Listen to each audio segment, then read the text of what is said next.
exemptions, it says here on number 2 that the president, vice president, officers, and employees of the bank shall be exempt from any form of direct or indirect taxation on salaries, emoluments, indemnities, and pensions paid by the bank. Again, this covers all employees. What about resident employees, Gambians who are employed by the bank? Does that cover them as well? I think it's important that we address that too. Again, he went further to say a waiver of immunities and privileges. One of the honorable members, I think the honorable chairman in his report did mention that only the president has the powers to exempt or to waive immunities or privileges. However, in this particular section, Article 13, is saying that the immunities and privileges provided in this agreement are granted in the interest of the bank and may only be waived to such extent and upon such conditions as the board of directors of the bank shall determine. So this is again another ambiguous area which I think we need to consider. Moving forward, the bank also requests that the bank, its property, assets, income, operations, and transactions shall be exempt from all taxations and custom duties. The bank and its receiving fiscal and paying agents, again, paying agents. Who are these paying agents? That shall be exempted from all taxation. They can use the services of other businesses in the Gambia to pay on their behalf, and I think this area also needs to be looked into.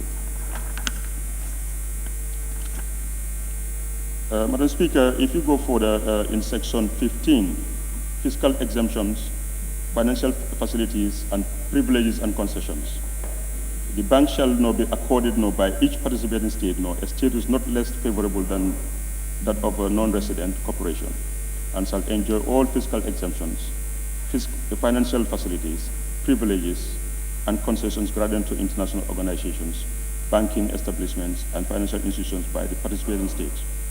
He went further to say, without prejudice to the generality of the provision in Article 11 and paragraph 1 of this article, by reason of the following enumerations, the bank may freely and without any restriction, but to the extent necessary, implement its purpose and carry out its functions set forth in this charter. It says the purchase, hold, and dispose of national currencies. Madam Speaker, this is again another vague area I think we need to look at, because if the bank it has the possibility to buy local and dispose, hold local national currencies. Like I said, banks they are set out to make money. They can actually strain and stifle this country by taking our money out of circulations to make sure that we are more at disadvantage. Again, it's just me trying to look into these fine prints and making sure that whatever we approve here today could be looked at by the executive, who has first and foremost is the custodian of this agreement, and make sure that things are done. So again, most importantly and finally, Madam Speaker, is about the interests of Gambians and Gambia. Like I said, our Gambian businessmen have no capacity to compete globally in the African continent, and they must be protected. Otherwise, they could be disadvantaged in their own country if we don't make sure that they are guaranteed, or a certain particular part of these businessmen who might come and flout our resources because the agreements give them that right. Thank you very much. Thank you very much. Honorable Member for Latrikunda Sabiji.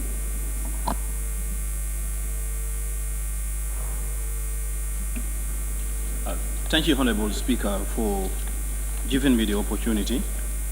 Let me also join my colleagues to thank the Standing Committee on Foreign Affairs for the job well done. Honorable Speaker, looking at this agreement, I think this is very important.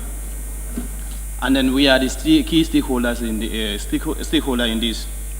We're looking at the African Export and Import Bank, and then also we are looking at the immunities and then the diplomatic immunities.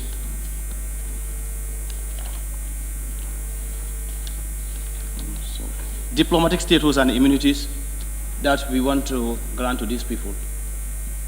Yes, we know this is important to have such a bank to establish in our country, that's the Gambia. Yeah, we all know that it's going to help in our trade, as they said, because looking at their recommendations and looking at the benefits, they've said a lot. So I did agree with them. There is a lot of benefits attached to it.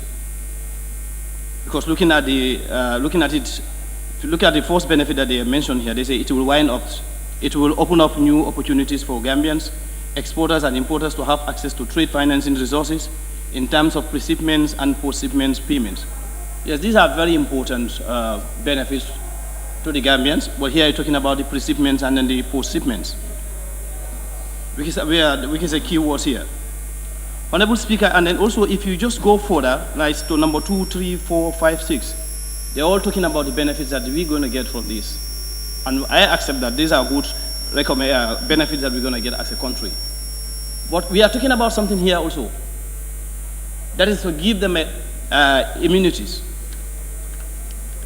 That is a very, very important issue that we are looking at. That's the diplomatic status and immunities.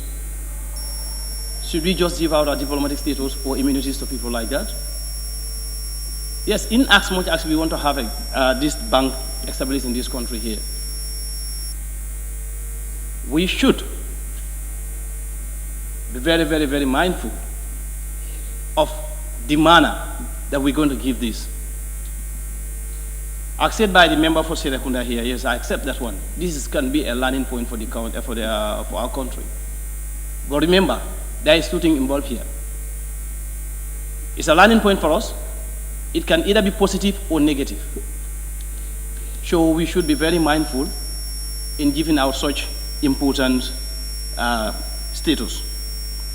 Honorable Speaker, if you look at the status, what they say, what the committee just presented to us, they say for an effective and efficient operations of a trade financing institute like African Export-Import Bank, there is a need to create a protective environment to guide the institution against the encroachment in certain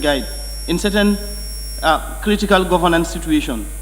Yes, it is important. They need to be protected. But how? How do they want to be protected? Let's ask ourselves. Should we just protect them like that? And during the consultation also, I want to put this to the committee, because to me, I think is a key.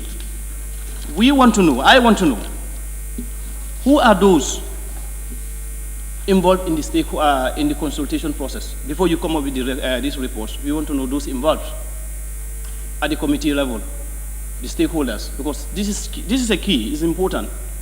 I understand here there was an agreement here that we just went in, and at the end of the day we find out that it was a mistake.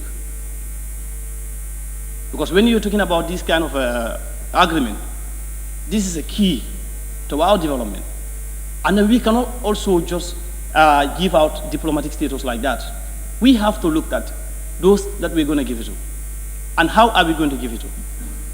How are we going to do this? That's important.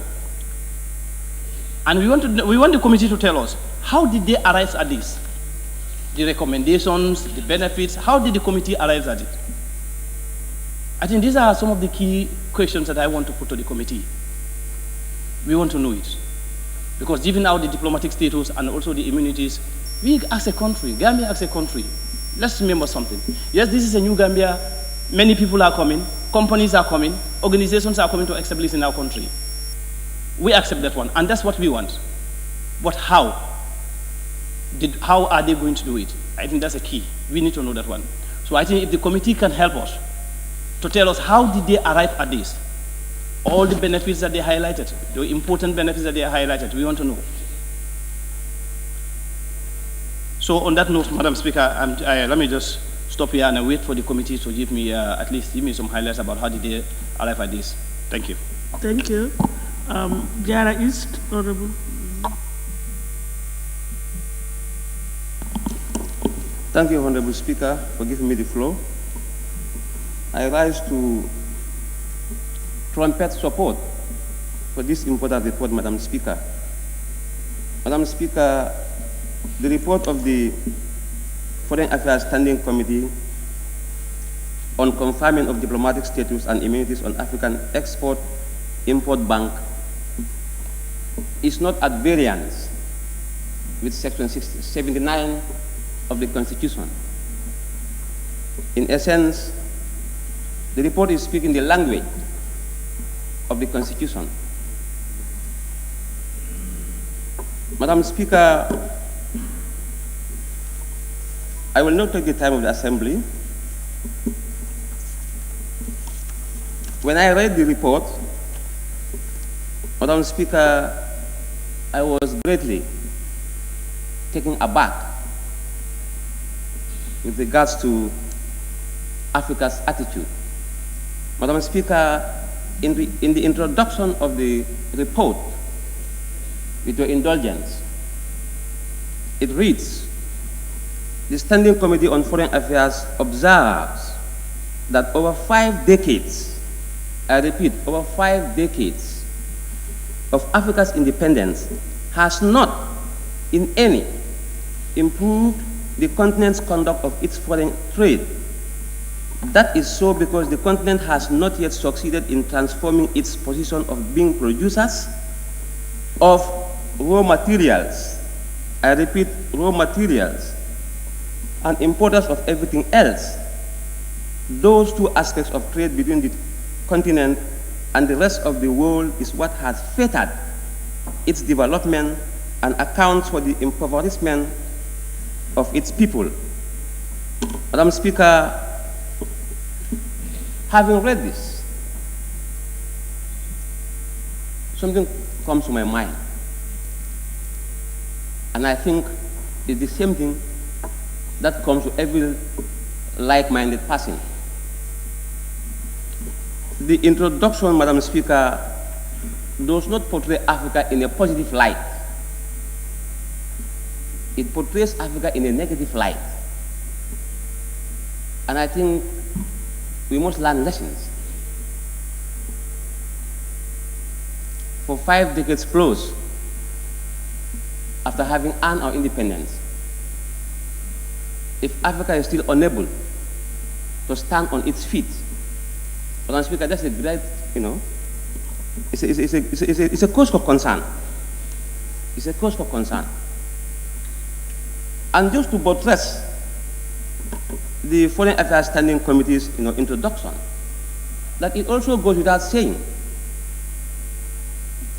that Africa is one of the richest continents in the world, but yet her people enjoy the lowest standard of living.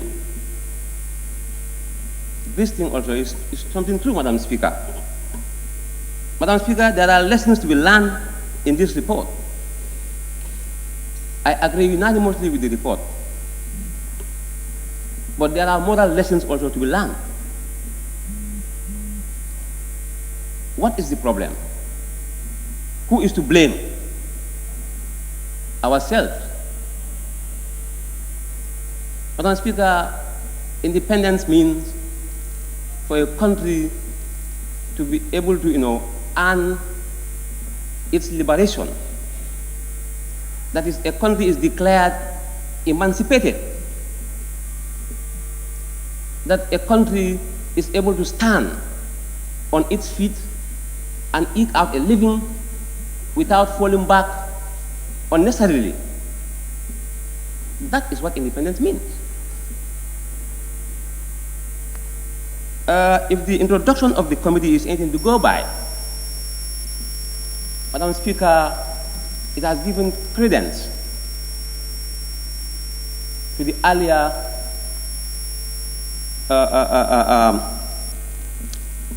saying of one Barclay Rice, when he was asked whether Gambia is due for independence.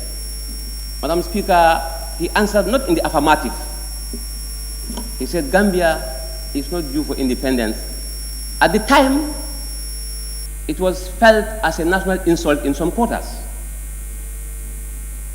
because some people did not, think that as a human being or as a country, a white man who is deemed as a foreigner has the right, to talk about Gambia's independence. And some people even express in a very negative manner, largely due to their jingoistic emotions, largely due to their nationalistic emotions. And they say that is not correct for a foreigner to say that. But Madam Speaker, still those truths are biting us. They are still biting us. 50 years plus, when I was not born, Madam Speaker, there is something wrong, and this must be fixed. Africa is endowed with raw materials. Africa is endowed with the wherewithals. But to harness them is the problem. To transform them into value addition, which this code seeks, explain, is still a problem. Unless and until we are owners of our raw materials and we are able to process them, Madam Speaker, we shall be trailing behind.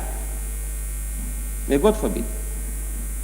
Having said that, Madam Speaker, let me refer this August Assembly to page 8, the recommendation. With your indulgence, Madam Speaker, it reads, in light of the foregoing, the committee recommends that the bank be granted a diplomatic status and immunities sought in the above-mentioned articles to render its existence more secure in the countries of the state parties to the agreement. Madam Speaker, I have no qualms with this recommendation. The only problem is just I have a question. Having granted diplomatic immunities to this bank, what are the grounds for stripping them of the immunities or for lifting the immunities as and when they are found wanting? Are the grounds spelled out? Those things will be clearly spelled out. The grounds for lifting when they are found wanting, because they are human beings. They can have a brush with the law. And what happens if they have a brush with the law? Madam Speaker, when you talk of diplomatic immunities, it exposes the country's internal and external personality. The moment you talk of diplomatic immunities, what comes into for is the country's internal and external personality. So therefore, that must be carefully guarded. It is not conferred on every Tom, Dicky, and Harry. That is why it's called diplomatic. And Madam Speaker, in the field of diplomatic intercourse, we expect certain things to be enjoyed. There has to be reciprocity, give and take. Mutuality must be felt at all times and at all levels. It cannot be parasitic, but rather it must be symbiotic. And I hope this report has not fallen short of that. And Madam Speaker, to conclude, I am deeply happy with the way and manner the report is written. I read it several times, but honestly speaking, I am very particular with the aspect of grammar, and this report has passed that. I read it several times. The construction, the punctuation, you call them. And it's reader friendly. It's short and precise. And I must thank the mover and the entire committee for a job well done. Because it was just last night I was going through. I read it with eagle eye. But thank God, they passed the test. Thank you.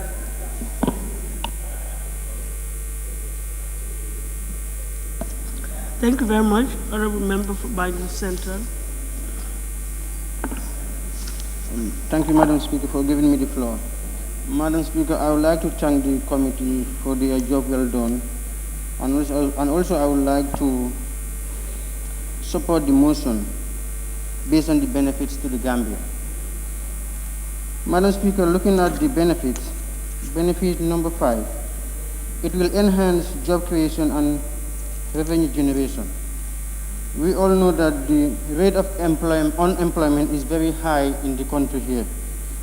Coming up with this initiative, it will be able to reduce the percentage of unemployment in the Gambia because it will create many jobs.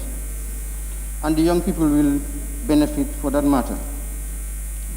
And for revenue generation, the country is a tax-based economy. We depend on tax to pay salaries, to build infrastructures like schools, roads, hospitals, and the like. And this can help the country to do some of these things. Madam Speaker, going to benefit number 1, which says it will open up new opportunities for Gambian exporters and importers and have the access to financing resources. I believe that many Gambian importers and exporters can do more than the foreign importers and exporters. But what is depriving them from doing that is lack of financing. Most of them have the ideas, have good business plans, have businesses that they have been doing for quite a long time, but the problem is always finance. So coming up with this initiative, it can able to help our importers and exporters to perform well in the international arena. Coming up to benefit number 4, we said it will help to create possibilities of transformative processes in terms of value addition for new Gambian products.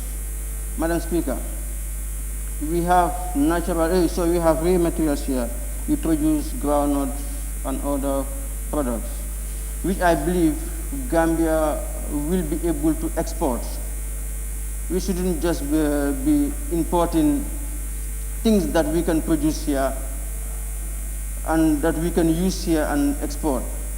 Believe me, Gambia can produce oil for the whole countries in the sub-region here in West Africa. Cooking oil, we can produce chocolate, we can produce so many things from groundnut only. Not talking about cotton that we used to export. We'll have chance to revive the cotton industry again so that we can be able to be exporting cotton.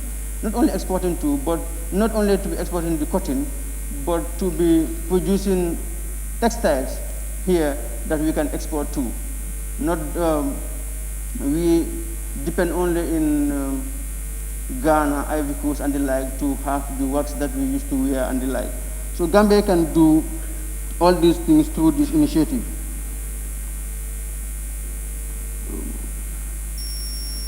If we can fully remember the re-export trade that Gambia used to do, which was benefiting the Gambia very much, because we were earning foreign currency, which helped us to boom our economy. So through that, during that time, the economy was very good. I can say, in fact, the whole of West Africa, we had the best economy. But 2 decades ago, almost 2 decades ago, or more than 2 decades ago, we are not practicing or we are not doing the same activity, re-export trade. That's why our economy happened to fall down. And through this initiative, exporting and importing, but I think Gambians should focus more on exporting. This will help us to boom our economy so that we can compete with other African countries which can help us to have development in a short-term period. These are the few things that I have to say to support this motion. Thank you, Madam Speaker.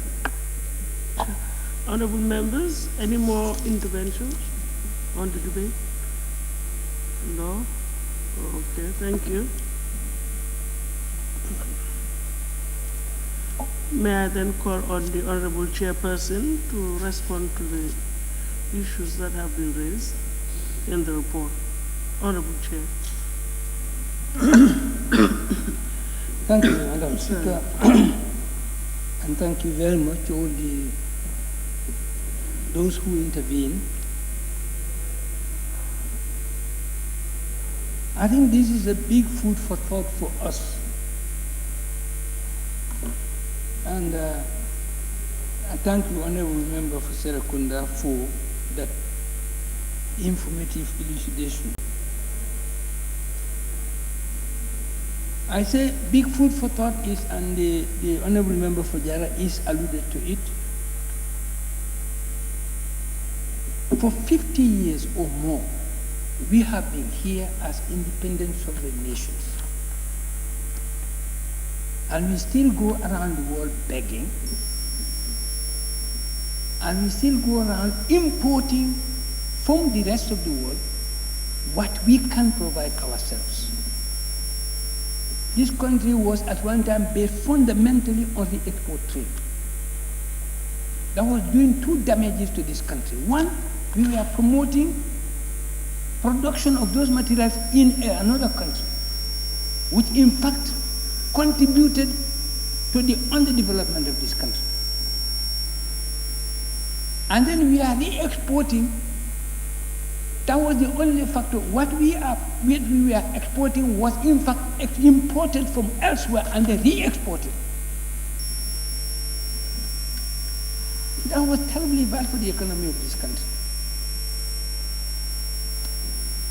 So in essence, when Nkrumah talked about the African Central Bank and the African Investment Bank, he was precisely strategically thinking of such a situation.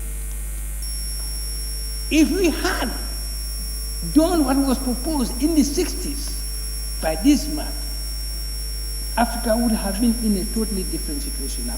Central bank would mean an African common currency. We would not have been having these valueless currencies all about the country or the continent. But let me come to the contributions, most of which were just development and even enriching the report. But the question asked by the Honorable Member for Upper Salem is crucial. Will there be value addition? And if there is no value addition, what is the essence of the bank then? The bank, in our view, has come to address precisely that.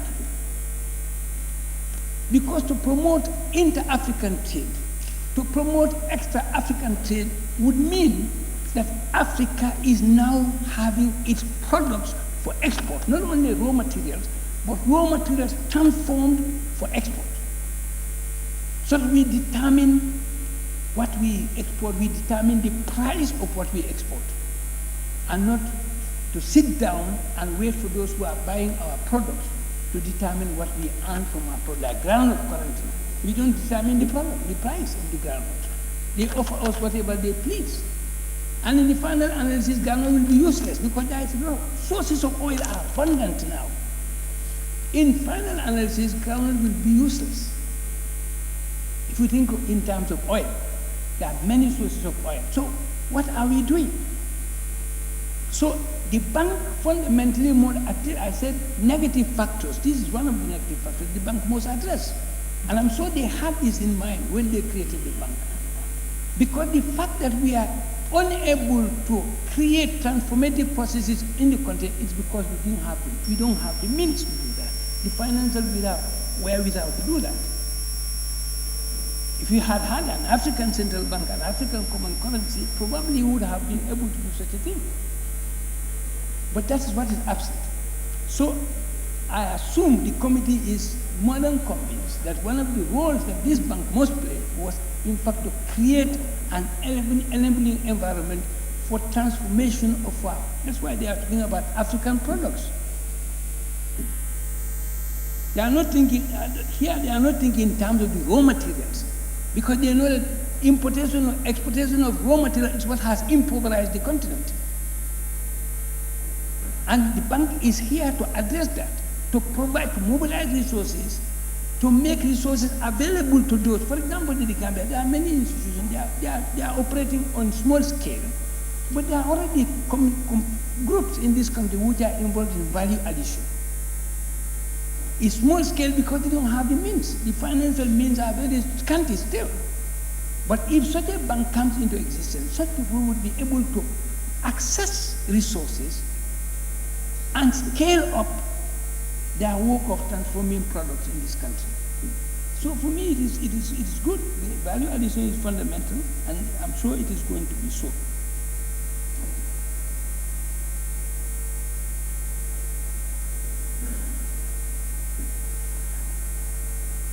I agree with all that the member for Serekunda has said. I think it is fantastic, like what the member for Jara East also was saying. These are important things to take into consideration. Immunities, so many questions were asked about immunities, but we cited Article 13 of the agreement, where it is clearly stated, and that's what we bank on,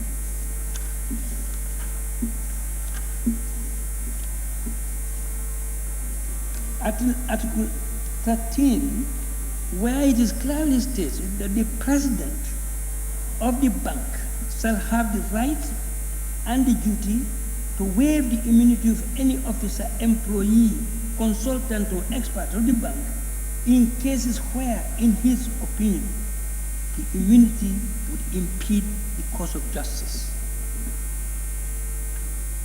That's what we bank ourselves on.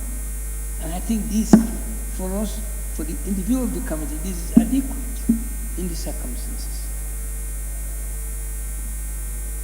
And that's why for us, waiver of immunities is not really problematic. There is also already a proviso. And the member for Upper Florida West cited the board, the role the board plays, but in the final analysis, it is the president who decides when to waiver the immunity.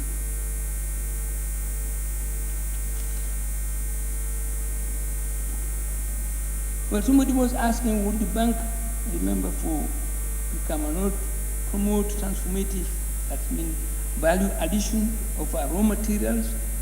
Well, I think I have already answered that question. And Banjul South, talking about economic crimes, and Gambian exporters and importers to be given priority. I think that is an understatement.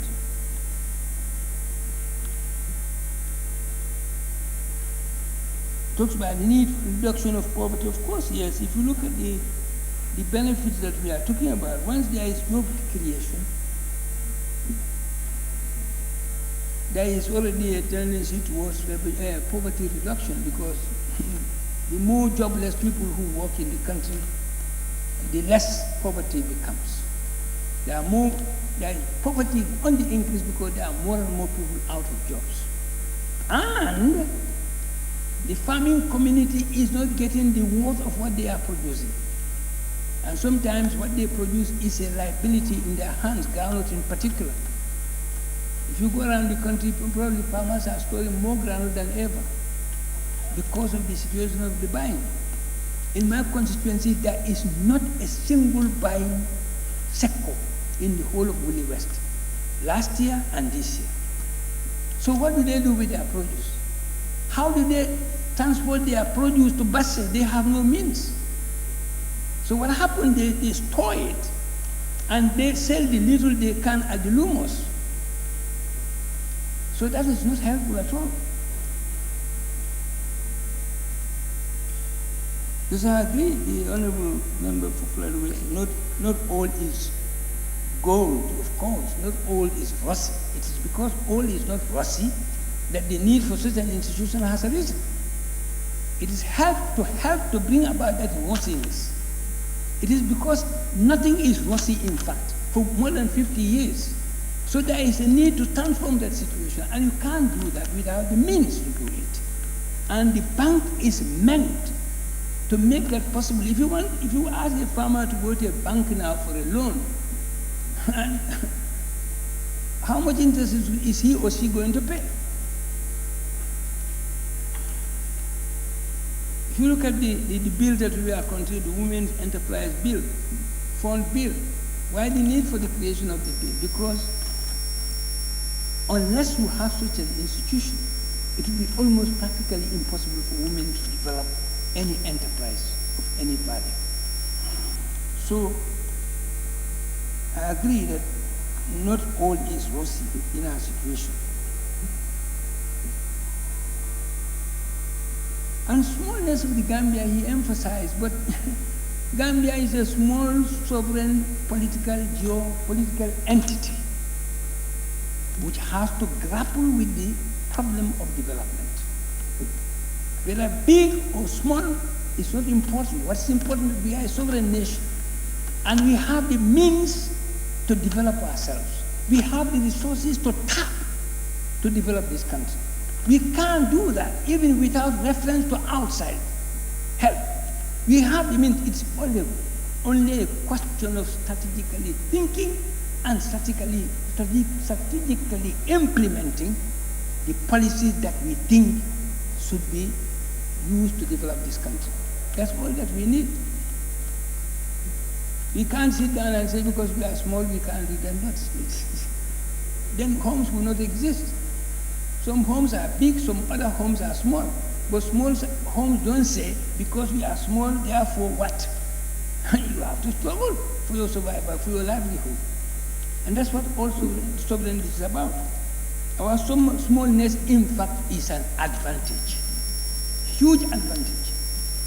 But small as it is, you know how problematic this country has become. I won't go into the reasons why we have so many problems in this country. Yes, the issue well, immunities, of course, for certain institutions are absolutely necessary. You see, if you remember, Action Aid was almost going to be ruled out of existence in this country. If you remember the incident, when they commissioned some people to promote Chapter 4 of the Constitution to the people, the regime found that the test, and they almost ruled them out of existence in this country. They have not ruled them out, but they have debilitated their operations. They've reduced their operations in the country. To almost now they are operating certainly through other institutions, not themselves. Before, you know how much Action Aid has contributed to the development of education in this country.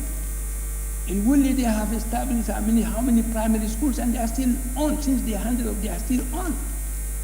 In areas where probably there would not have been a primary school. But of course, we all know when US aid was ruled out of the country, they were sent out of this country.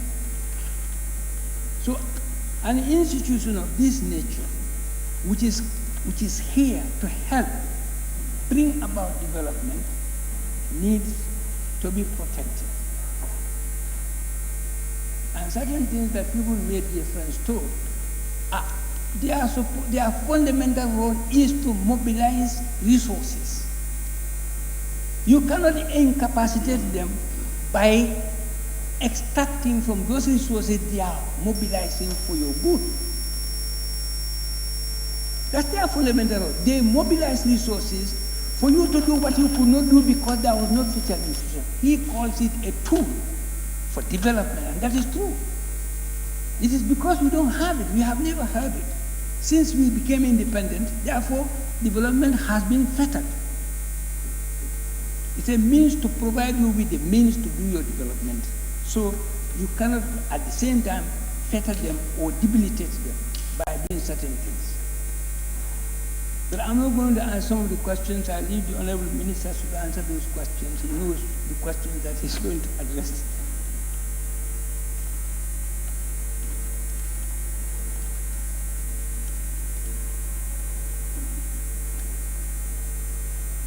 I think we can't overemphasize Africa's poor position in international trade.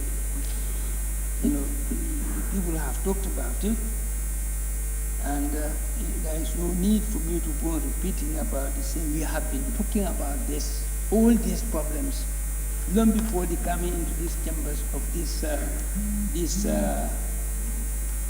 agreement.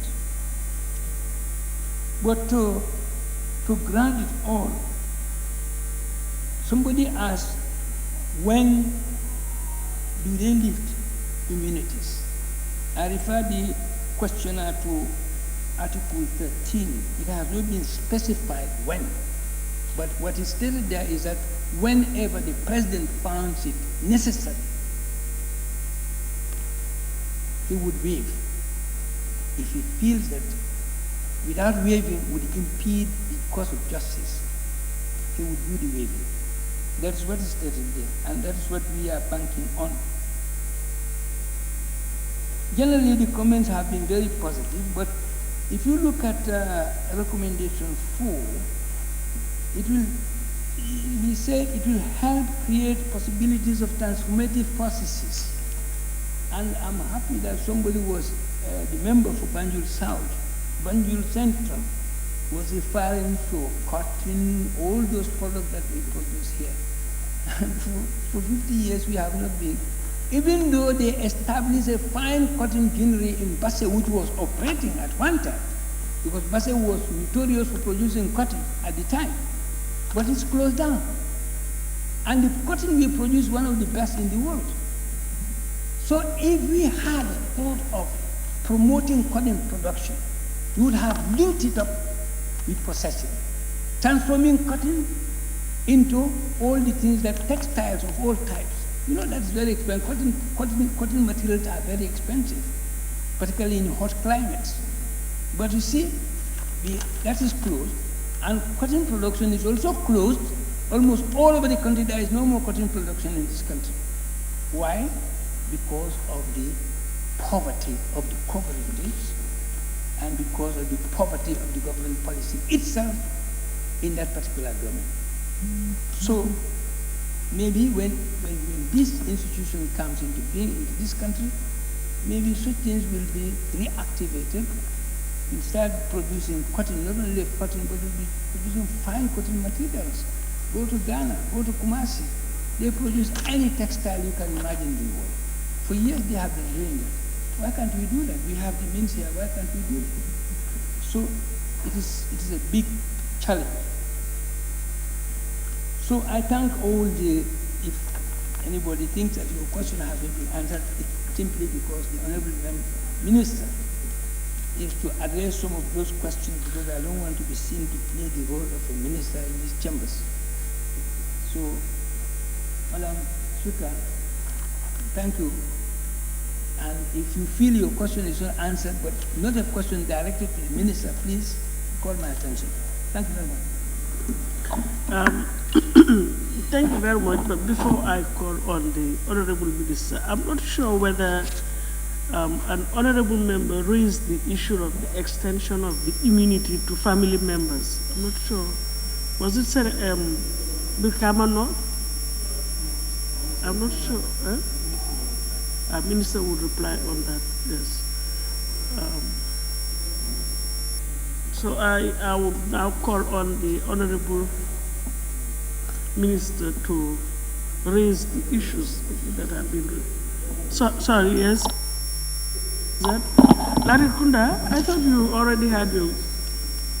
Yes, but my question is not answered, and it was directly the committee here.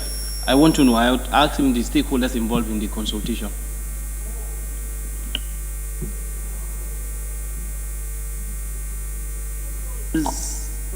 involved during your consultation?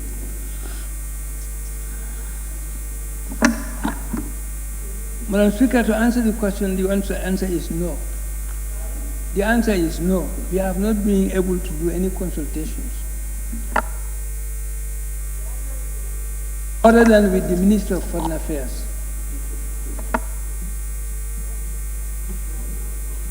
Honorable Minister, please. Thank you. Thank you.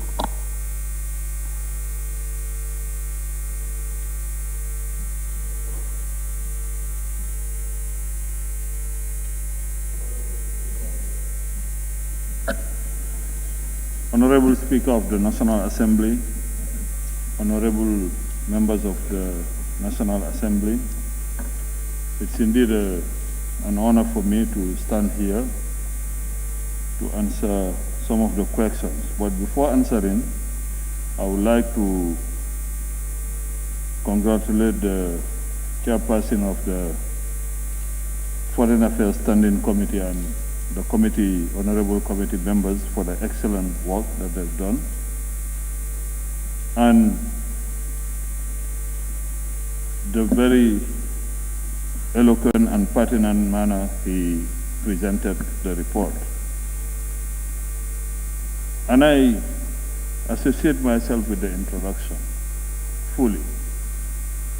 And I think that's the essence of even trying to get this bank here. And we must understand also where this is coming from. This started since 2002. And you must understand that it's not the bank that is forcing to come to the Gambia, but this is a process where countries lobby to get the bank hosted in their country. And I must commend and congratulate those who succeeded in getting and convincing the heads of states or the ministers involved to bring the bank here to the Gambia. And as the chair mentioned it, independence, one of my friends, a renowned scholar, founder of Africana Studies, was saying that independence cannot be complete without us controlling the economy. Political independence would not give us total independence. And one of the leaders of the Western world, when confronted with the issue of independence, said to his people, let's give them independence, but let's find a subtle way of coming back and controlling them. And they've succeeded in doing that. In most of the African countries, endowed with resources, what is remaining in the country, in most of the cases, is not even 15%. And I attended a meeting where, during closed-door meeting, a head of state appealed to his colleagues to help him see how best they can get out of the vicious circle that they are in. Because with all their resources, he was saying that only 2% is remaining in the country. And I think the essence of having such a bank and the African continental free trade area is in line with the thinking of people like Kwame Nkrumah. I think gradually we are trying to take the driver's seat and take control of our resources.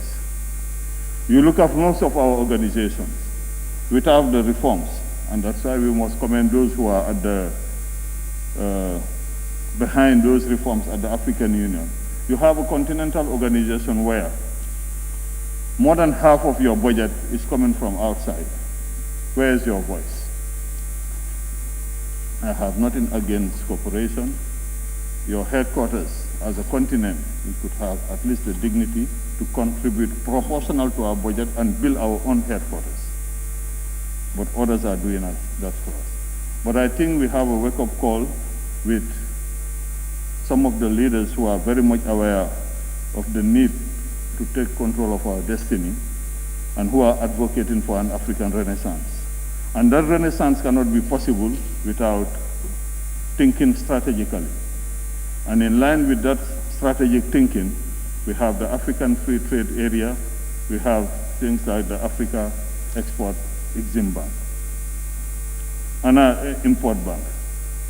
And some of the questions, I think the need to have such a bank, I will not belabor the point the chair had adequately addressed them. But if you are talking today about Addis Ababa, it's because of all the organizations hosted there, the number of jobs that they are creating. On the issue of immunity, you know, I think sometimes many people think that immunity place you above the law. No. You are subjected to the domestic laws of the country. For an example, during this period of COVID, we've taken some decisions which, and not only Gambia, people think that it's violating the Vienna Convention, but people interpret what is in their favor. But if you read between the lines and you read carefully, you will see that you are also obliged to respect the laws of the receiving countries. So giving you immunity does not give you a license to do whatever you want. Whenever you are not law-abiding, your immunity can be lifted. And when you are given also immunity, I was an ambassador. That immunity covers some of your dependents, not even all of them. And I think you, as a diplomat, one of the first things you think of is to respect and be a good ambassador of the country or the organization that they are representing than thinking of breaking the law. So the issue of immunity, and if you look at, well, they are saying that the bank shall be an international institution with full judicial personality under the laws of the state parties. So it's not that because they've been given immunity, they can come here and do whatever they want. And people have been talking about the size of the country. You know, a country is, you make your country small or big, depending on the attitude you have in the international arena. At the UN, you have what they call FOSS, Forum of Small States. Look at some of the members of those states. And thinking that our independence was premature, I will definitely not agree with that. Because we were independent after some of the small countries, those you call small countries, and when they were given independence, they were even crying, saying that they were not ready. We were happy and dancing, and we had more opportunities than them. But look where they are today and where we are. So I think it's important for us to go back to the drawing board and think strategically and see how best we can break the vicious circle of underdevelopment, because Africa is too rich to be poor. Now, for the honorable member of Upper Salum was asking about the level of involvement of the Minister of Finance and the Central Bank of the Gambia. Of course, the Minister of Finance is at the forefront of bringing this institution here. We are just dealing with the immunities aspect. And I have no doubt that whatever they do, they would have been doing it in consultation with the Central Bank of the Gambia. The financial impact of granting immunity. Well, these are standard procedures for all international organizations. If you want to host them in your country, there are certain things, concessions that you have to give them.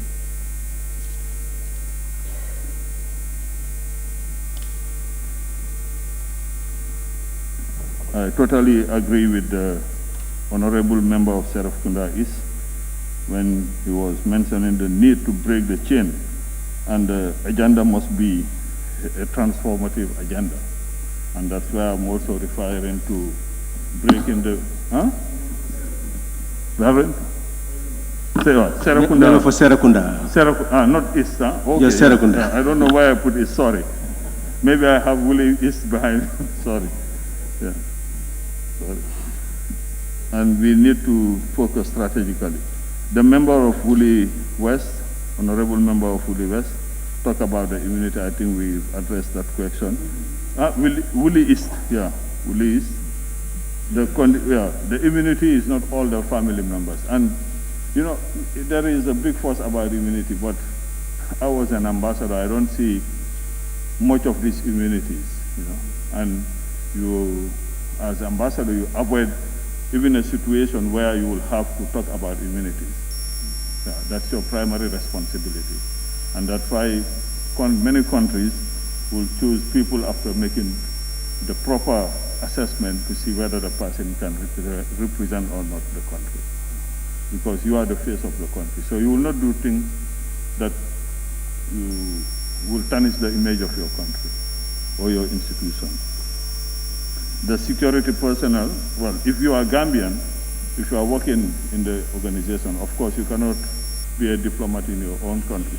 There are certain rules, but that's also determined by the Minister of Finance. Right now we are having this kind of challenges with our people working with the United Nations system in the Gambia.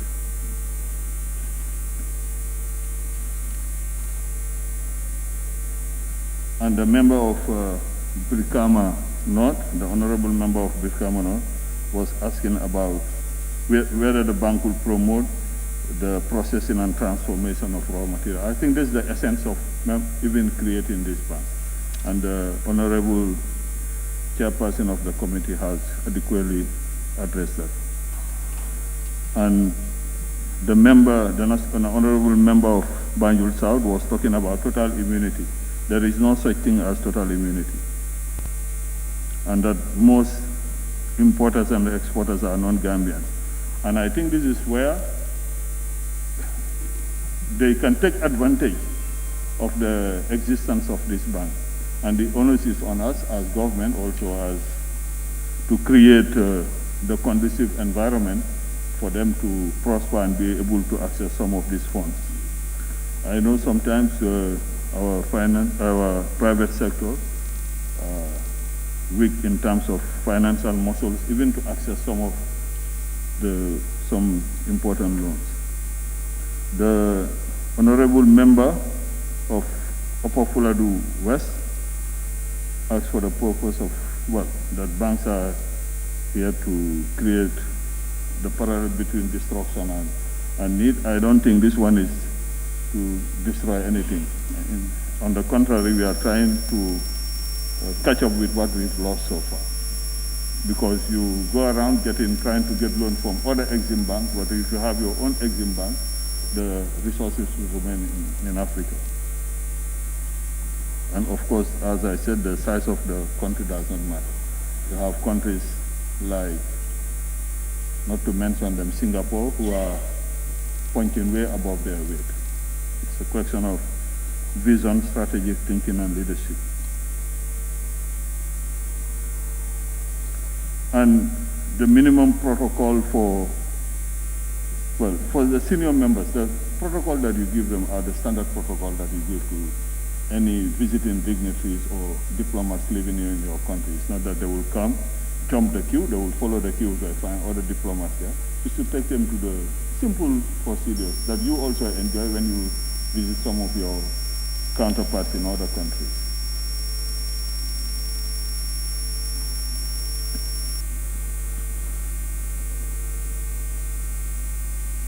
Well, the Gambian business cannot compete. We've addressed that.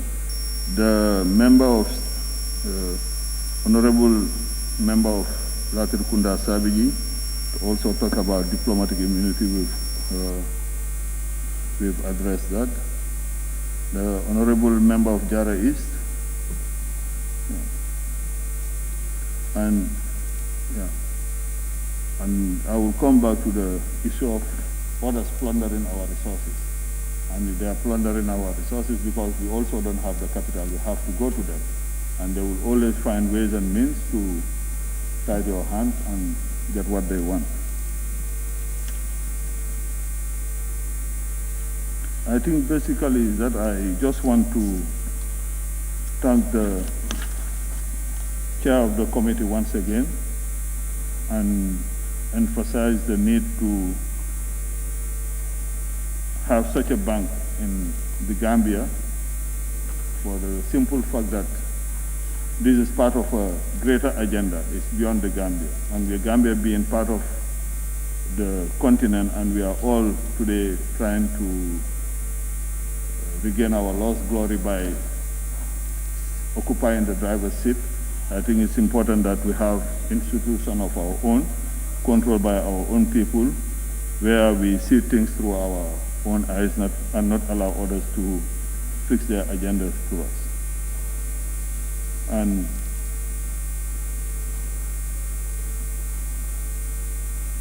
we have obligation towards the Africa Export-Import Bank, and each participating state shall take all the legislative actions under its national law and all the administrative measures as is necessary to enable the bank to effectively fulfill its purpose and carry out the function entrusted to it. And I think you've done justice to that.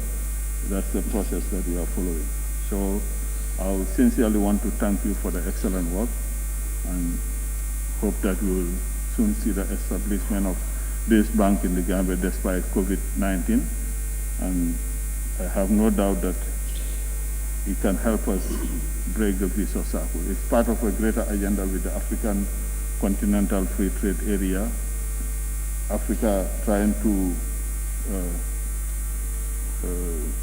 steer our leaders to see a lot of reforms of the African Union. I think there is no reason to be pessimistic. Let's put Afro-pessimism behind us and know that no one can transform this continent and our country and apart from ourselves, and they cannot love us more than ourselves. Thank you very much.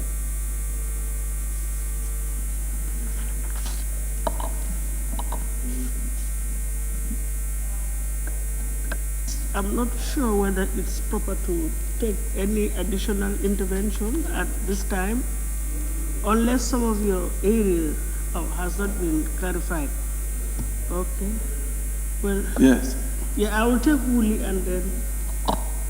Honorable Speaker, before he goes, I was raising the issue of income tax.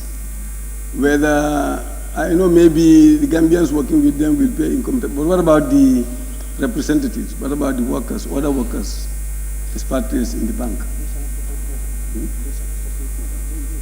Yeah, well, that's...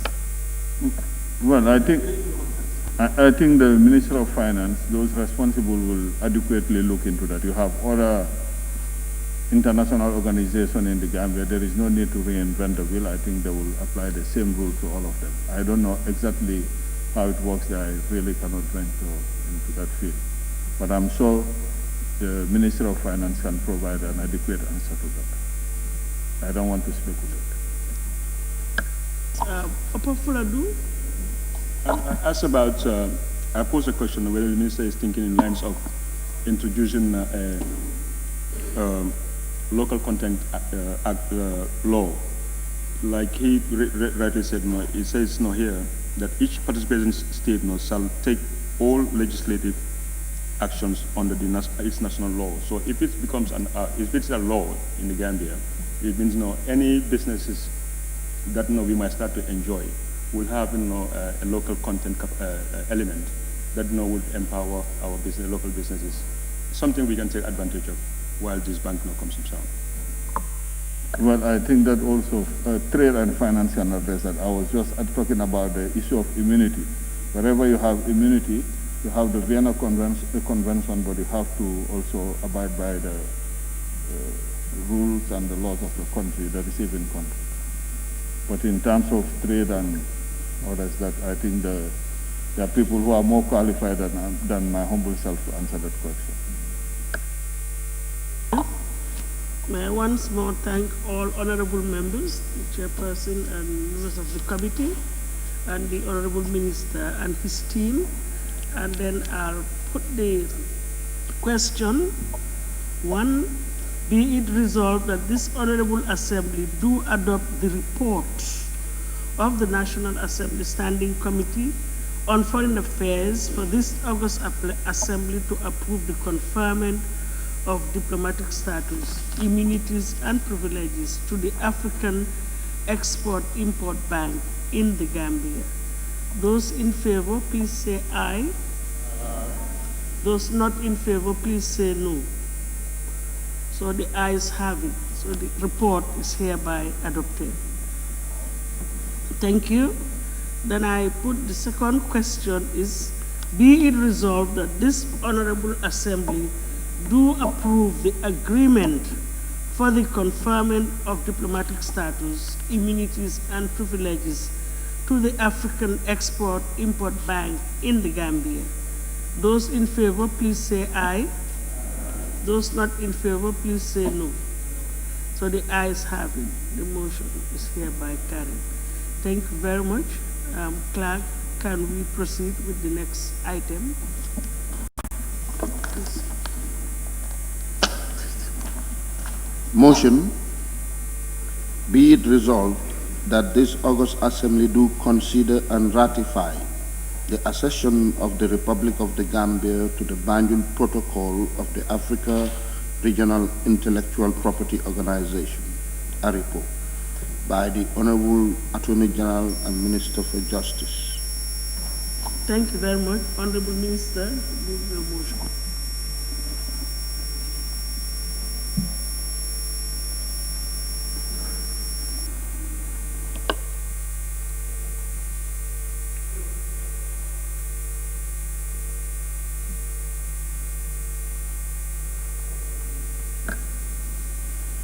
Honorable Speaker, honorable members, good afternoon.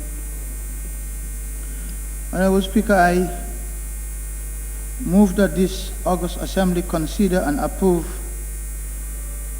a resolution for the accession of the Gambia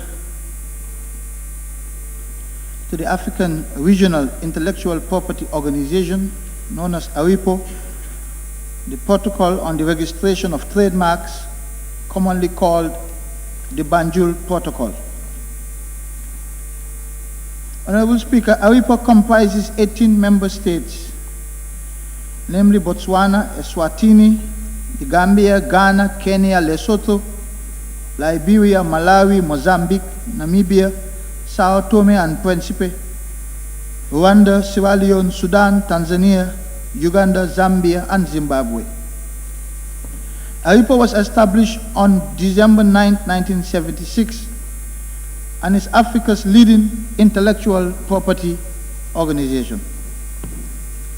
Given the dearth of human and technical expertise in the area of intellectual property administration, ARIPO was mainly established to pool the resources of its member states together in intellectual property matters. Madam Speaker, honorable members, it is worthy to note that the Banjul Protocol was adopted by the Administrative Council of ARIPO in Banjul, the Gambia, on the 19th day of November 1993. Accordingly, our capital city is proudly associated with this important regional protocol, hence the name Banjul Protocol. The protocol facilitates the registration of trademarks in all the member states of ARIPO through a centralized filing system at the ARIPO head office in Harare, Zimbabwe. Thus, it allows persons to register their trademarks in 18 countries without the need to be physically present in those states. Trademarks are the most widely used intellectual regime on the African continent and generates more than 60% of the revenues from intellectual property registrations. Madam Speaker, it has been a long-standing irony and subject of criticism that the host state of the Banjul Protocol is not a member of the protocol. Currently, 11 out of the 18 member states of ARIPO are members of the Banjul Protocol. The main reason why some member states hesitated in acceding to the Banjul Protocol is the reservation against the fee-sharing ratio between the ARIPO Secretariat and the member states and the complex filing procedures. These challenges have now been addressed by a special working group of ARIPO that was tasked to review the protocol in order to make it more attractive. The protocol has now been extensively revised in order to make it compatible with the WTO TRIPS agreement and to make it more user-friendly. A reliable e-filing system has also been developed by the ARIPO Secretariat in order to make the filing and communication system more secure and efficient. It is expected that the accession of the Gambia to the protocol will go a long way in maximizing revenue streams for the government from trademark registrations and also allow Gambian entrepreneurs and trademark holders to extend the protection of their marks throughout the African continent. Honorable Speaker, honorable members, you've been requested to approve the motion of accession of the Gambia to the Africa Regional Intellectual Property Organization on the registration of trademarks, commonly called the Banjul Protocol. I thank you, Honorable Speaker and members, and I so move. Thank you very much, Honorable Minister. Any seconder? Sorry. Yes, Upper Fuladu. I rise to second the motion.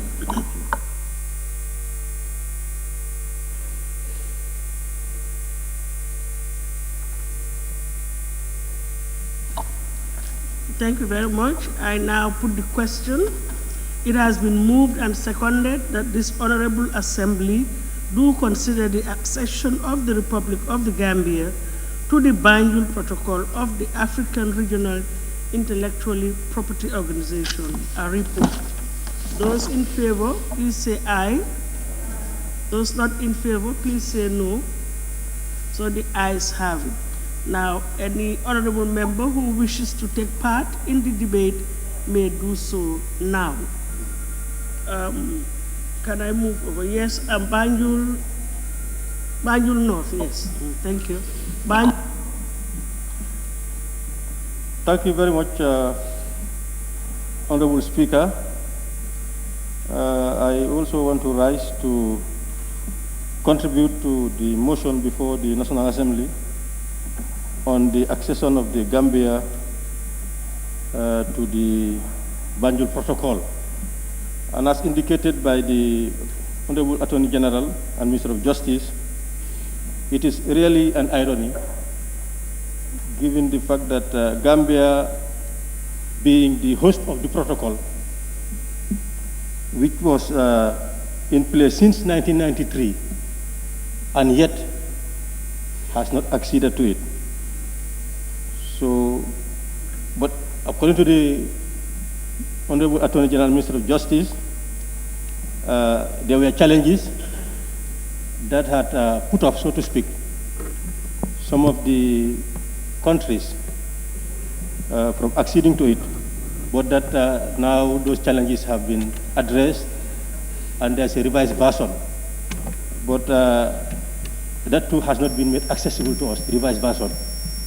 So it would have been very helpful for this assembly, the members, to see what that revised version is, and to also, from our own standpoint, assess whether they are still necessary for us to accede to. But I think trademarks, intellectual property, its importance cannot be overemphasized. Products, productions, ideas, all require legal support in terms of ownership. And that you have seen, let me just talk about the cultural dimension, that we have seen cultural ambassadors, cultural pioneers in this country, particularly from the point of view of entertainment. We used to have bands like the Super Eagles, Ifam Bondi, Gelewars, the Magadan, and even coming to the artists, they have been coming up with unique productions. But what we have seen is that they have never benefited from what they have produced. You see music stations playing their songs. Is there any benefit for them? Some of them even died as destitute. That is so very, very, very unfortunate. All owing to the fact that they cannot benefit from the sweat of their brow. And you can see what they have been producing in terms of music quality. Not only in the Gambia, but around the world. As quality music. But yet, the producers cannot benefit from it. They had to die as paupers.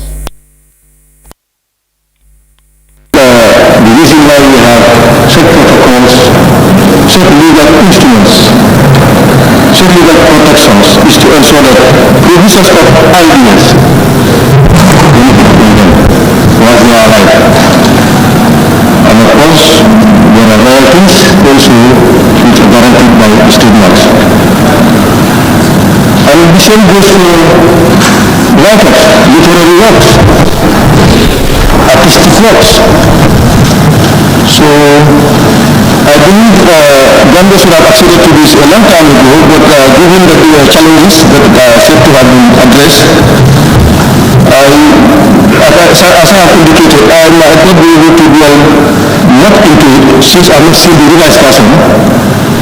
But I just want to emphasize the importance of having such a legal regime in place to be protecting intellectual property, ideas that are in the form of songs, form of books, artifacts, artistic works, and so on and so forth. Even inventions. You have seen young Gambians here and there coming up with inventions, automotive, some electrical. I know they are supposed to be subjected to the test, but the environment is not supportive to ensure that these small inventions are followed and then tested to ensure that they are of quality. Then we require them to be protected legally. I understand that Gambia has this intellectual property law in place. I don't know how it relates with this, whether it's a domesticated version of this or this is reflected in it. But I think it's long overdue for Gambia to have a law that will protect inventions. As I indicated earlier, I might not be able to go at length to see whether the challenges have been adequately addressed, but I can stop here to say that I'm really in support of having a legal regime that will protect intellectual property. Thank you very much, Honorable Speaker.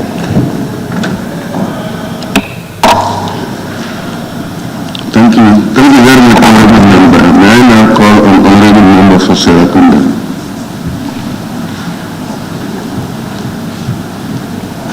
Thank you very much, Honorable Speaker.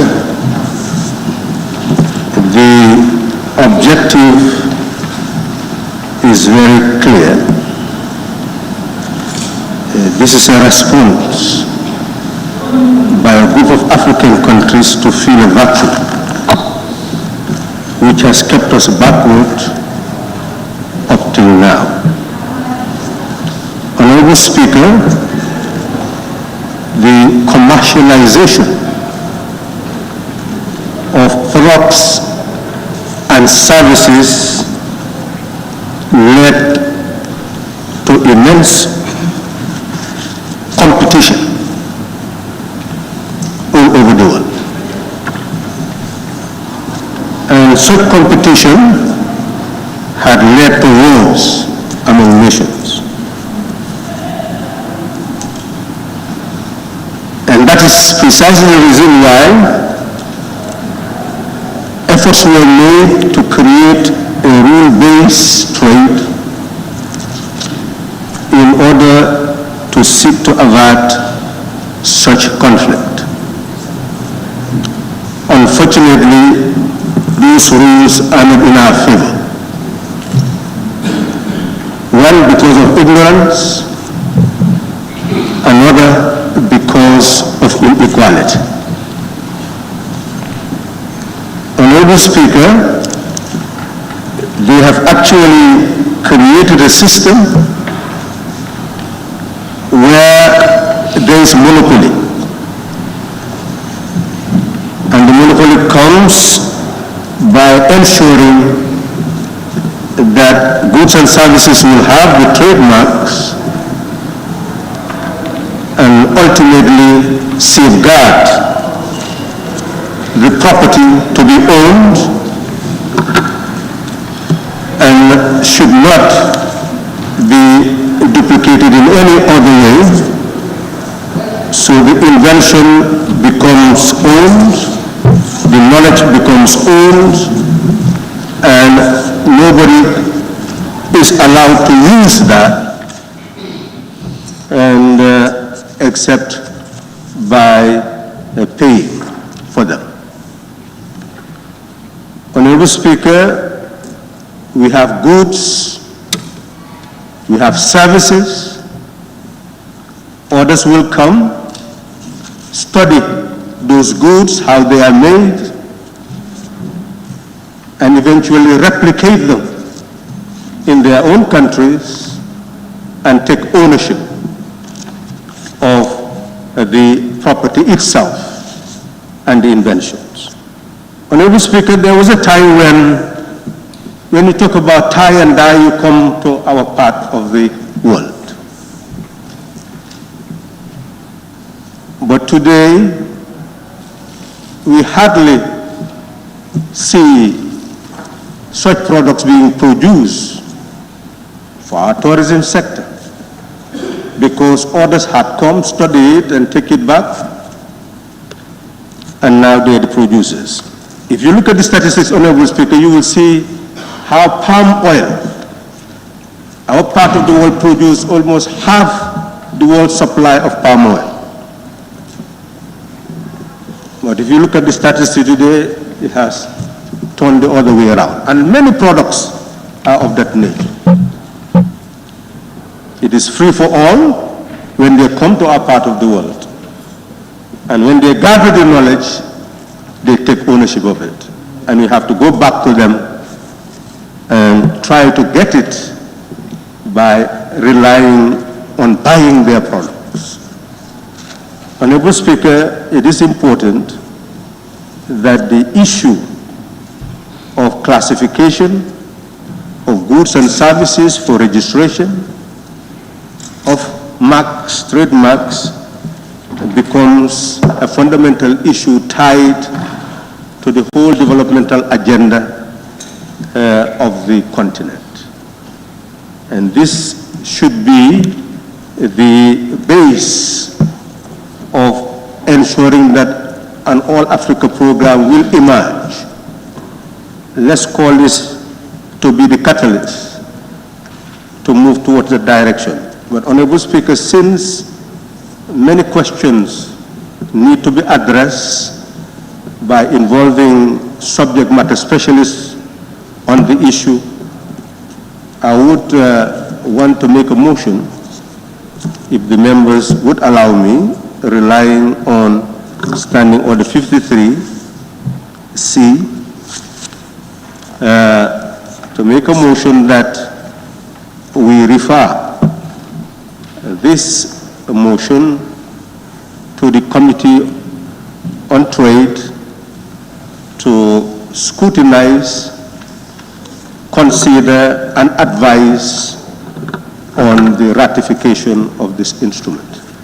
I believe through their interaction with the ministry and through the other experts in this area, this assembly will be enriched, because the objective is not only ratifying the instrument, but being able to monitor its implementation. And I believe that through being enriched of what could be gained, ultimately the committee will be more predisposed to be able to monitor the implementation process. I therefore wish to make that motion that we refer this instrument to the Committee on Trade for scrutiny, consideration, and advice. Thank you very much.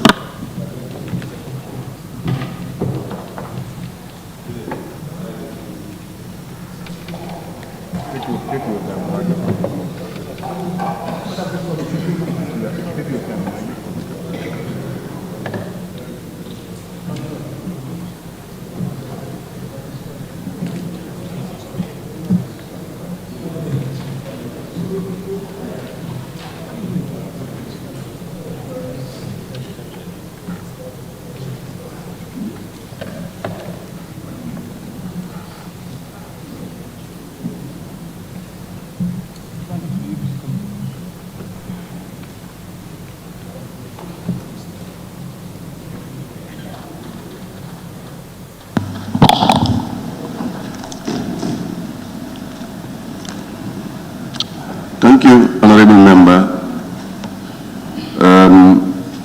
Honorable Members, a motion has been put by the Honorable Member for Serakunda with regards to referring this document to the Committee of Trade. Can any Honorable Member please second the motion that this motion to be referred to the Committee of Trade? Observation. Honorable Member for Upper Fuladu West. I rise to second the motion.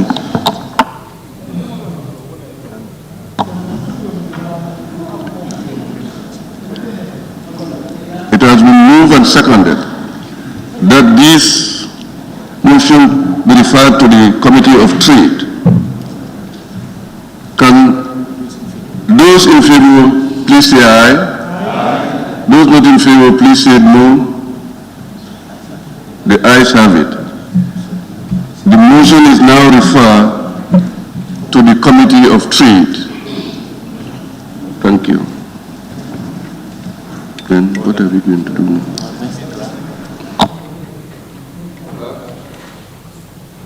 Clerk, can you proceed, please? Thank you. Motion. Be it resolved that this August Assembly do consider and ratify the agreement on mutual legal assistance on criminal matters between the Republic of the Gambia and the Republic of Senegal by the Honorable Attorney General and Minister for Justice.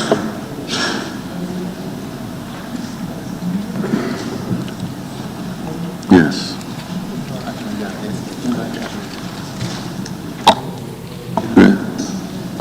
Invite the Attorney General and Minister of Justice to lead the motion. Thank you, Honorable Minister. Thank you, Honorable Speaker. Honorable Speaker, I move that this August Assembly consider and ratify the agreement on mutual legal assistance in criminal matters between the government of the Republic of the Gambia and the government of the Republic of Senegal, signed on the 12th day of March 2020 in Dakar during the second Presidential Council meeting. Honorable Speaker, it is important to point out that on the 28th day of April 1973, the Republic of the Gambia and the Republic of Senegal signed a judicial cooperation convention. This convention contains both extradition and mutual legal assistance provisions. However, over the past 47 years, international cooperation in criminal matters have become more complex, and so the international legal regime has also evolved. Therefore, the rationale for signing this agreement is to cater for current trends and realities in international legal cooperation in criminal matters. As criminal syndicates increasingly collaborate across borders, it is imperative for states to also mobilize their resources to counter such cross-border crimes. Given the proximity of the two states and the different legal regimes in Senegal and the Gambia, it is in the interest of both states to agree on a framework of cooperation for the investigation and prosecution of crime between the competent authorities of the two states. The areas of cooperation covered by this agreement include identifying and locating witnesses or suspects, the obtaining of evidence, documents, or other articles, the execution of requests for search and seizure, the interdicting of dealings in property, or the freeing of assets that may be forfeited or confiscated, or that may be needed to satisfy pecuniary penalties imposed in respect of offenses, and the service of documents. Honorable Speaker, the honorable members of the National Assembly are invited to consider and ratify the agreement on mutual legal assistance in criminal matters between the government of the Republic of the Gambia and the government of the Republic of Senegal. I thank you.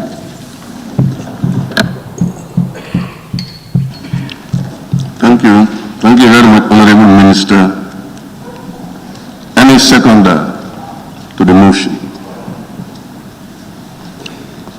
Honorable Member for Woolly West.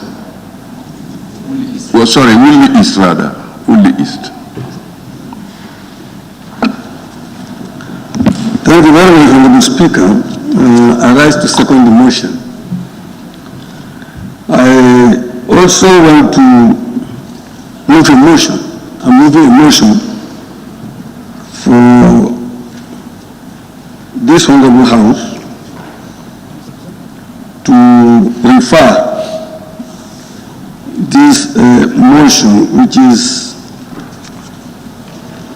mutual legal assistance on criminal matters, to the ABC committee for further referral to the appropriate committee for further scrutiny and report back to the Assembly. Honorable Speaker, we have already got mutual legal assistance, the general one, which is not with Senegal, which we have still not presented, which we aim to present. So, and this is exactly, almost exactly that one, and that is the parent one. So I would think that it will be better to refer this one as well, so that when we report, we'll be able to report both at the same time, to save time. Thank you. Honorable Speaker, observation. Thank you very much, Honorable Member. Honorable Speaker, observation. Let me proceed, Honorable. Honorable Member, can you please reframe your motion to be referred to the correct committee, not ABC, please? Okay. I rise to move that the motion agreement on mutual assistance on criminal matters be referred to the foreign affairs and human rights committees. And defense. And defense. I think defense also has a big role to play. Yes. Joint committees of human rights, defense, and foreign affairs committees. Thank you.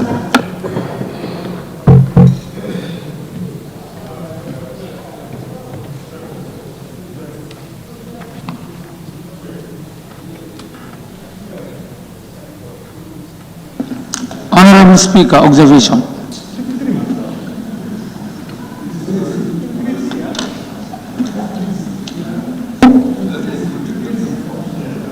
Before the observation, yes, he said yes. The question, I know. Hello, honorable member, you have seconded the motion put before. He seconded the motion before the assembly, which was presented by the Justice Minister. The motion is being seconded. Now, now he is putting in a motion again for this motion to be referred to the relevant committee. Any honorable member who will second that motion, please. Jimara, honorable member for Jimara, please. Thank you very much, Honorable Speaker. I rise to second the second motion.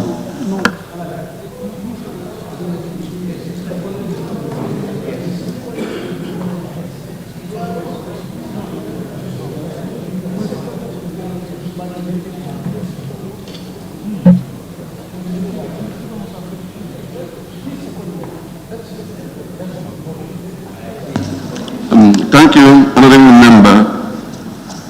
The motion before us was presented by the honorable Minister of Justice, which he has seconded. Now, I now put the question that the motion on agreement of legal, on agreement of mutual legal assistance on criminal matters between the Republic of Senegal and the Republic of Gambia. Those in favor, please say aye.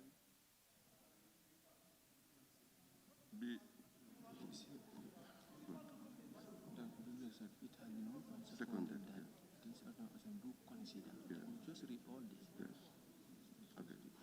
Okay. Honorable members, sorry.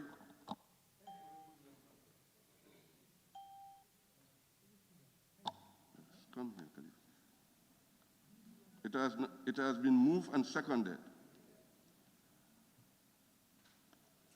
that the Honorable National Assembly to consider an agreement on mutual and legal assistance on criminal matters between the Republic of Gambia and the Republic of Senegal.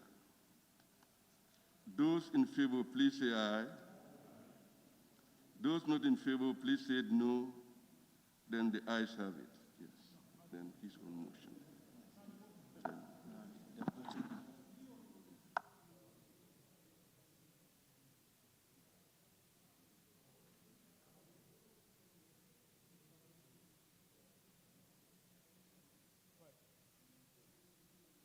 Observation, please.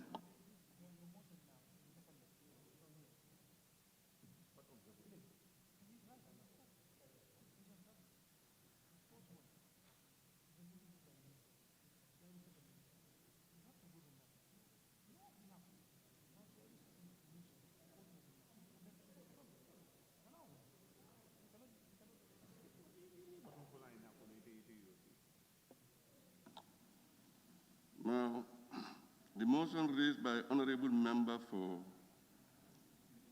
Woodley East and is seconded by the honorable member for Jimara. The motion is that this motion to be referred to the relevant committees of the National Assembly, the Committee on Defense and Security, the Committee on Human Rights, and the Committee on Foreign Affairs. Those in favor, please say aye. Aye. Those not in favor, please say no. Then the ayes have it. Thank you. Honorable Speaker, observation, please.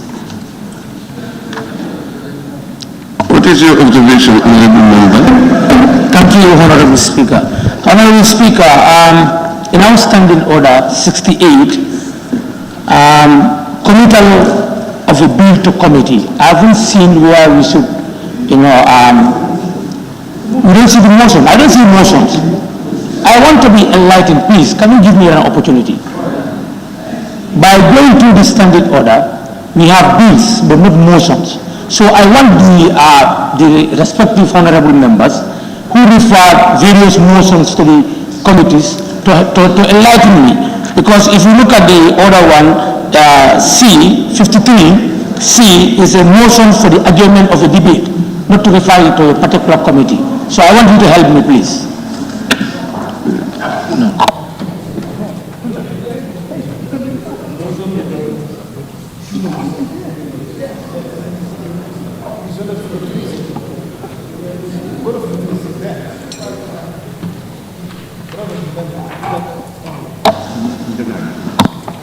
Honorable Member, thank you very much for your observation.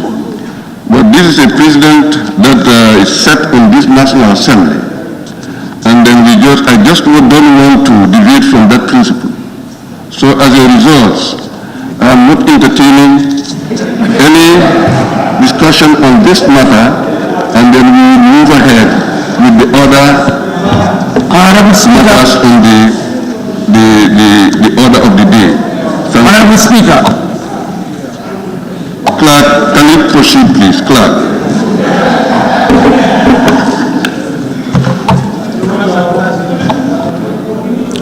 Motion, be it resolved that this August Assembly do consider and ratify the extradition agreement between the Republic of the Gambia and the Republic of Senegal by the Honorable Attorney General and Minister for Justice.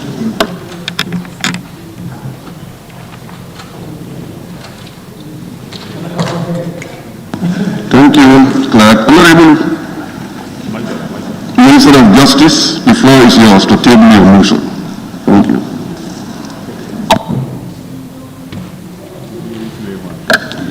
Thank you, Honorable Speaker.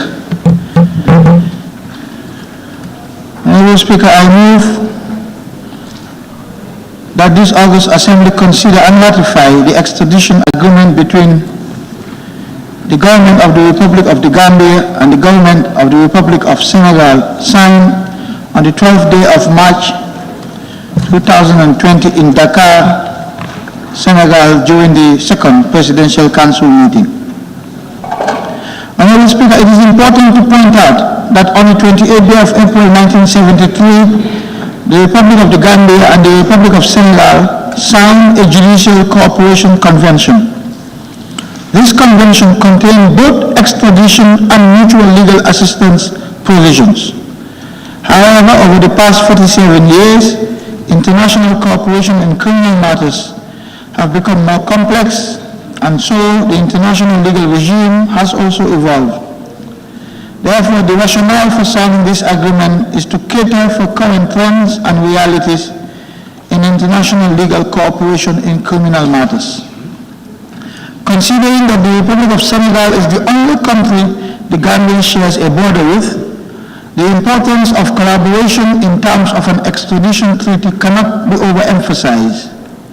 This agreement therefore provides a legal basis and sets the parameters and limitations for a more effective and efficient cooperation between the Gambia and Senegal.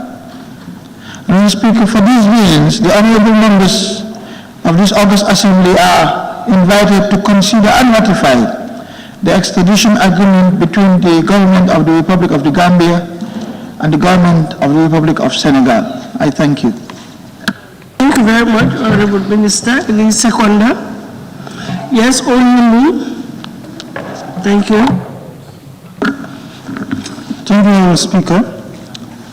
I rise to second the motion and equally rise to move a motion on section 53C of the standing orders, clause C, clause 53C, that the extradition agreement between the Government of the Republic of the Gambia and the Government of the Republic of Senegal be referred to the Committee on Foreign Affairs. First of all, I would want to deal with the substantive motion. We do the parliamentary procedure and then you go to the next stage of referring it. Thank you. Yeah, okay. Thank you very much. I now put the question. It has been moved and seconded that this Honorable Assembly do consider the extradition agreement between the Republic of the Gambia and the Republic of Senegal. Those in favor, please say aye. Those not in favor, please say no. So there was another motion that you tabled to refer it to the Foreign Affairs Committee. Any second to that motion? Can I complete the motion, Madam Speaker? Pardon? Not only the Foreign Affairs Committee. Oh, yes, you want to... Yes, the formal motion, yes. Yeah, exactly. I stopped at the Foreign Affairs Committee, but as well as the Standing Committee on Defense, and then the Committee on Human Rights as well.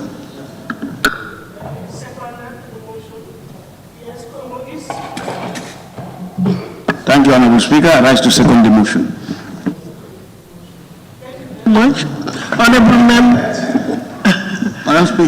members, it has been moved and seconded that the motion to consider and ratify the extradition agreement between the Republic of the Gambia and the Republic of Senegal be referred to the committees of Foreign Affairs, Defense, and Human Rights and Constitutional Matters.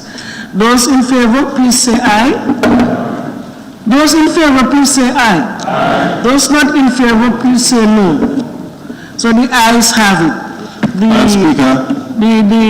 The motion is hereby referred to the committees referred to earlier on. Thank you. Madam Speaker, please. Sorry. Observation.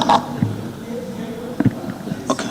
I just want to be sure, because this particular section or clause they are referring us to is a motion for the adjournment of the debate and not referred to a committee.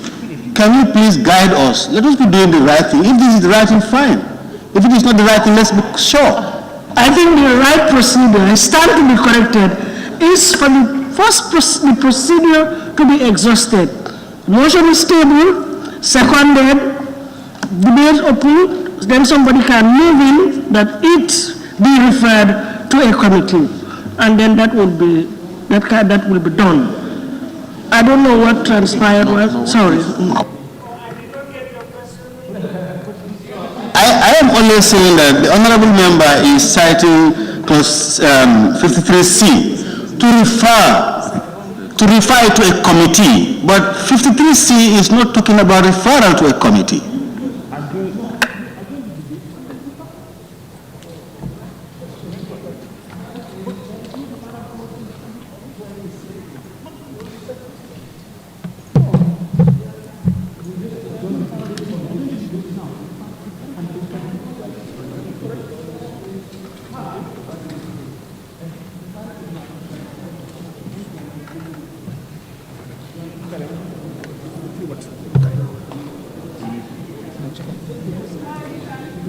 The motion has been accepted, and this will not be the first time that motions have been referred to committees. Now look at your set 97 of the 97. I appreciate and understand that the standing orders are relatively new. We are not all very conversant with it, but some of them are very clear. Look at 97. Remits of all committees. A committee shall examine such matters within its remit as it may determine appropriate or as may be referred to it by the Assembly or another committee. No, please, Honorable, we cannot argue on that, but I think it's established. I mean, it can be referred to a committee. It is hereby referred to the relevant committees. Madam Speaker, I have no problem with that. No, sorry, I have no problem with that. But this section you are quoting, the honorable member did not refer to that section. With all due respect, I have. Well, really, we are not working according to the procedures anyway. Honorable, Madam Speaker, the procedure is very clear, extremely clear. No, I'm not referring to you. I am saying that the procedure is clear, very clear, and we are all guided by it. Madam Speaker. We are here. I'm not asking for any opinion. Observation. Thank you very much. Clerk, can we proceed? Thank you. Motion. Be it resolved that this August Assembly do consider and ratify the agreement on assistance to detained persons and the transfer of sentenced persons between the Republic of the Gambia and the Republic of Senegal by the Honorable Attorney General and Minister for Justice. Thank you, Honorable Attorney General. Move your motion.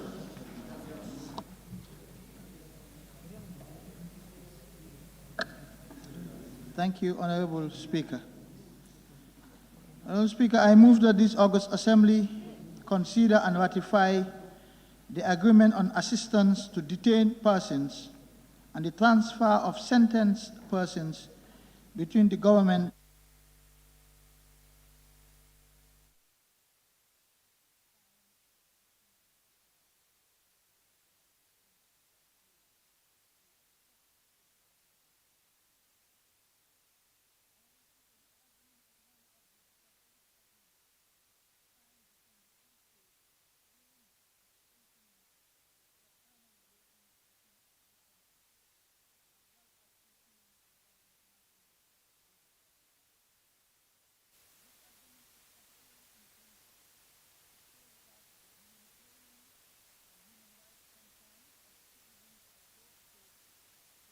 in lawful custody. It goes without saying that most people serving long prison sentences in a foreign land are deprived of the privileges of visits from loved ones, in addition to the already challenging prison conditions. Therefore, the signing of this agreement is motivated by the need for the psychological rehabilitation of the detained and sentenced persons by enabling them serve their prison terms in their home country with easier access to close family and friends. Honorable Speaker, due to the differences in legal systems and processes, citizens of both states who are in conflict with the law are prone to face particular difficulty in dealing with their problems. In that regard, this agreement will afford citizens of both states who are in detention unhindered access to consular support and necessary legal representation. It is expected that this will help ameliorate any possible hardship for our citizens and safeguard their human rights. Honorable Speaker, the honorable members of this August Assembly are invited and requested to consider and ratify this agreement on assistance to detained persons and the transfer of sentenced persons between the government of the Republic of the Gambia and the government of the Republic of Senegal, signed on the 13th day of March 2018 in Banjul, the Gambia. I thank you. Thank you. Seconder, yes, nominated Member Yasin. Thank you. Thank you very much, Ma. I rise to second the motion. But I want to ask this question because the Honorable Minister stated that the difference between the two states. So that being the case, maybe the offender can be from the Gambia. And then if it is transferred to Senegal, you know he did not do much there is no offense in Senegal, and the vice versa. So therefore, I am really, I want to to move another motion that to scrutinize it more, to take it to the national, to the Defense Committee, and then the Constitutional Matters and Human Rights. Earlier stated, we'll exhaust the first procedure, and that is, let me put the question. It has been moved and seconded that this Honorable Assembly do consider the agreement on assistance to detained persons and the transfer of sentenced persons between the Republic of the Gambia and the Republic of Senegal. Those in favor, please say aye. Aye. Those not in favor, please say no. So the ayes have it. It has now been formally tabled. Now, this motion tabled by Honorable Nominated Member Yasin is for this agreement to be referred to the Committee on, did you say defense? Can I get your committee, is that your proposal, your motion? Defense, Foreign Affairs, and Human Rights. Okay, Defense, Foreign Affairs, and Human Rights. Any seconder? Yes, Honorable Member for Kantora. Thank you, Mr. Speaker. I raise second motion.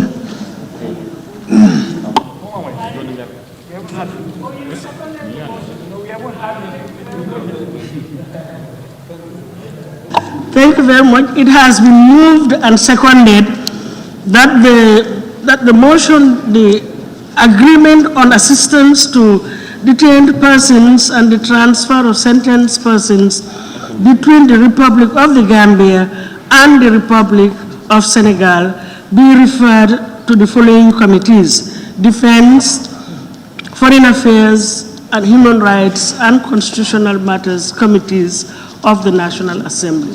Those in favor, please say aye. Those not in favor, please say no. So the ayes have it. The agreement is hereby referred to the above mentioned committees for scrutiny and for the said committees to report back to the plenary. Thank you very much. Clerk, can we move over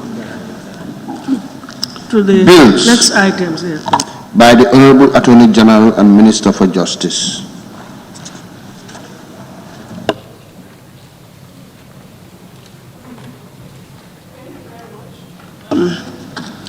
Honorable members, in accordance with clause 65, only the first reading of the following bills will be done today.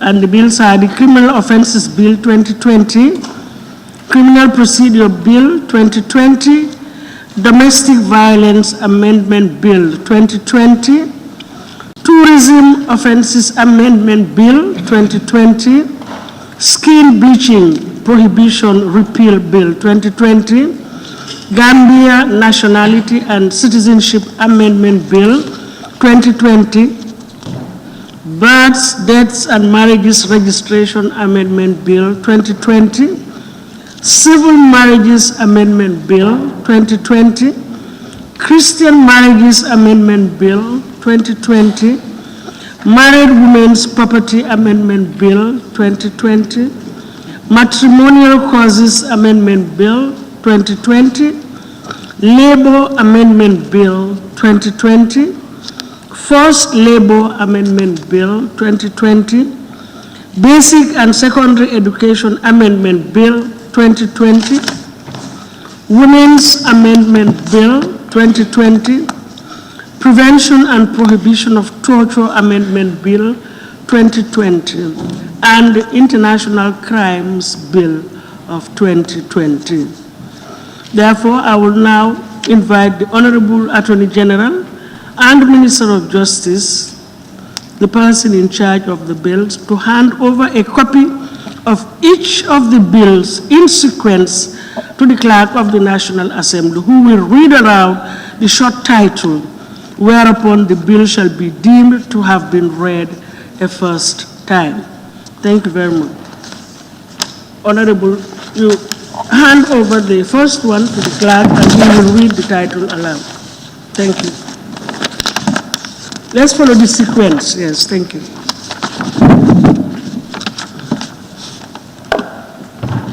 Bill, Criminal Offences Bill 2020.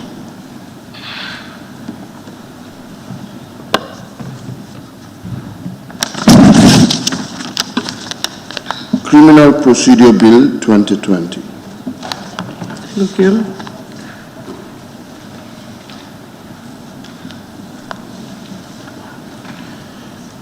Domestic Violence Amendment Bill 2020. Thank you.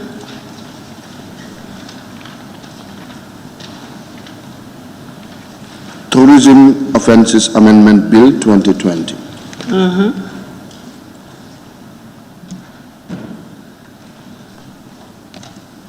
Skin Bleaching Prohibition Repeal Bill 2020.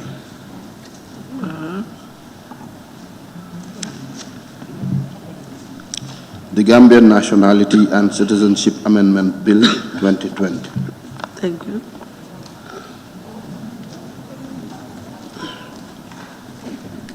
Births, Deaths and Marriages Registration Amendment Bill 2020. Civil Marriages Amendment Bill 2020.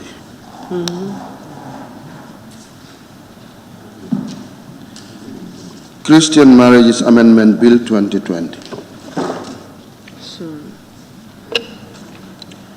Married Women's Property Amendment Bill 2020.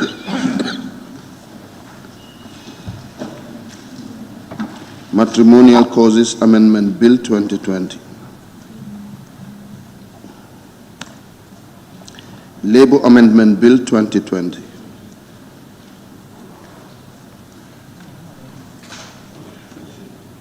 Forced Labor Amendment Bill 2020.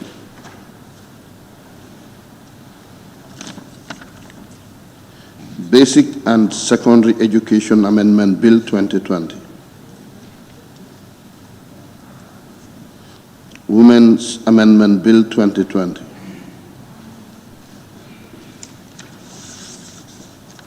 The Prevention and Prohibition of Torture Bill 2020.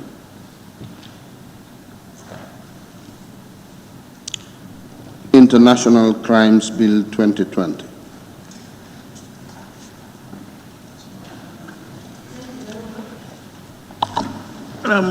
Honorable members, the respective bills have been read the first time. The next stage of the bills is appointed as per the agenda, and the Honorable Attorney General and Minister of Justice will move a motion for the respective bills to be read a second time in accordance with Standing Order Clause 66 of Clause 2, which reads, at the conclusion, I quote, at the conclusion of the proceedings on the first reading or on any subsequent stage of a bill, the next stage may be taken either forthwith or upon a date to be named, provided that the second reading shall be taken no sooner than 1 working day after the first reading. And on that note, I now put the question, be it resolved that this August Assembly do stand adjourned till Tuesday the 23rd of June 2020 at 10 a.m. Those in favor, please say aye. Those not in favor, please say no. The ayes have it. The Assembly now stands adjourned till tomorrow. The order paper, honorable members, please, the sitting is still on.